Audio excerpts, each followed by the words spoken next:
Bienvenue sur ma chaîne YouTube Afrique Authentique. Je m'appelle Daniel, citoyen du monde et passionné par l'Afrique. Aujourd'hui, suite à vos commentaires et suggestions par rapport à la vidéo qu'on a publiée il y a quelques jours de Fatou Diom qui parlait de l'Afrique à cœur ouvert, elle a dit une phrase qui, je pense, vous a marqué, c'est « Il ne faut pas attendre le changement de l'Afrique sans pour autant nous changer nous-mêmes ». Et ça, on va en parler juste après ça.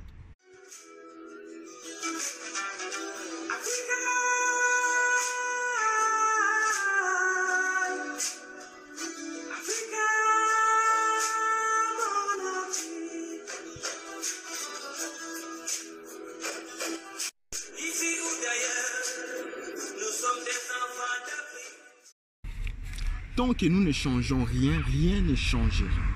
Et il faut que nous puissions comprendre que le changement ne s'improvise pas. C'est à nous d'instaurer ces changements. On a toujours eu à se plaindre. On a toujours eu à lever nos voix pour dire telle chose ne marche pas. Ceci ne marche pas. Mais qu'est-ce que nous faisons en tant qu'Africains pour changer la donne? Pour changer les choses. C'est vrai que nous avons subi le pire humiliation de l'histoire avec l'esclavage. C'est vrai que nous parlons de l'irréversibilité de l'histoire. Je suis le premier à le dire sur ma chaîne YouTube Afrique Authentique que l'histoire est irréversible et que peu importe ce qu'on dise, l'histoire reste le même. Mais à un moment donné, il faut qu'on se pose la question. Qu'est-ce que nous sommes en train de faire? Est-ce de réparer ou de répéter? Et je pense même la pandémie qui inquiète le monde actuellement, ça doit nous servir comme un outil de mesure pour voir dans nos pays respectifs qu'est-ce que nous sommes en train de faire.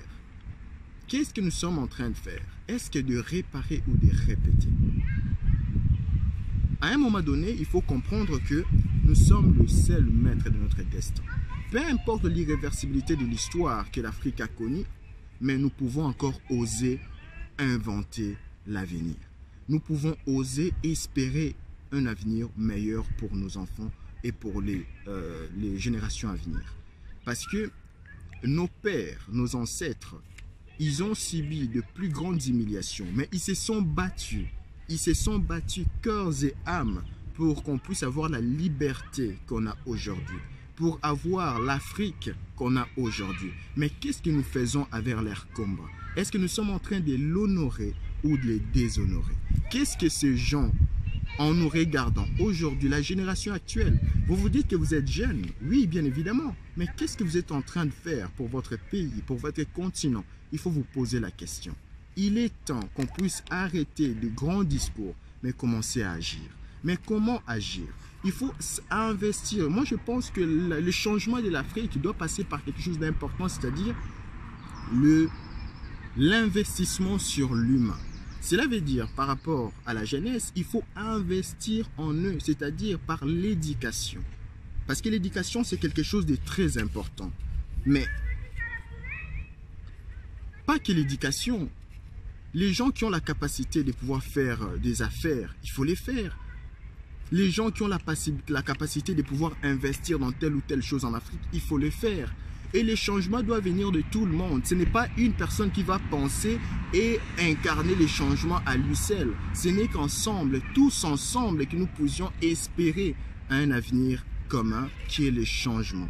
On a tous besoin de changement et on doit commencer à œuvrer pour ces changements.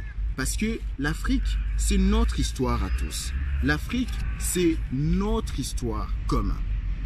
Et nous devons instaurer ces changements. Et ça commence par des petites habitudes qui vont commencer à engendrer des comportements. Et ces comportements vont engendrer des actions qui tous ensemble, on va se retrouver. Parce que, comme on dit en lingala, il faut to maniola. Nous devons c'est-à-dire nous devons à un moment donné faire ce qu'on appelle l'analyse critique, c'est-à-dire arrêter toujours de pouvoir se référer de l'histoire. C'est vrai, il y a eu l'histoire, mais le plus important, c'est pas ce qui nous arrive ou ce qui nous est arrivé, mais comment on réagit face à ce qui nous est arrivé. C'est très important. Il faut que nous puissions arrêter, mais vraiment arrêter en tant qu'Africains de pouvoir attendre toujours les changements d'ailleurs. Nous devons arriver à nous diriger nous-mêmes. Parce qu'on est dans un monde des suiveurs où nous oublions à nous diriger nous-mêmes. Nous devons arrêter, comme ce qu'appelle Madame Lady Sonia, les sopeka. Ça veut dire quoi sopeka? C'est sombelanga pesanga kabelanga. C'est une notion, bon pas c'est une notion, mais c'est en lingala et en français ça veut dire les gens entendent toujours les so, c'est-à-dire sombelanga, achète pour moi, les p, c'est-à-dire pesanga, qui veut dire donne-moi, et les cas kabelanga qui veut dire voilà partage avec moi. Et nous devons en tant qu'Africains arrêter ça.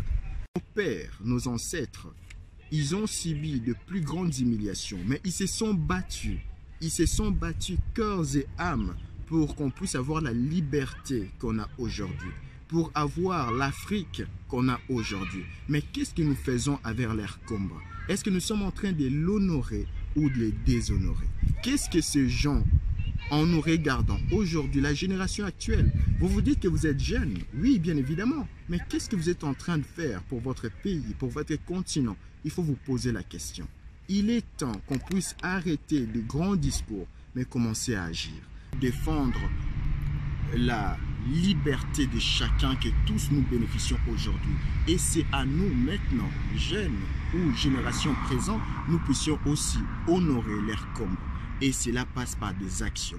Il faut comprendre une chose que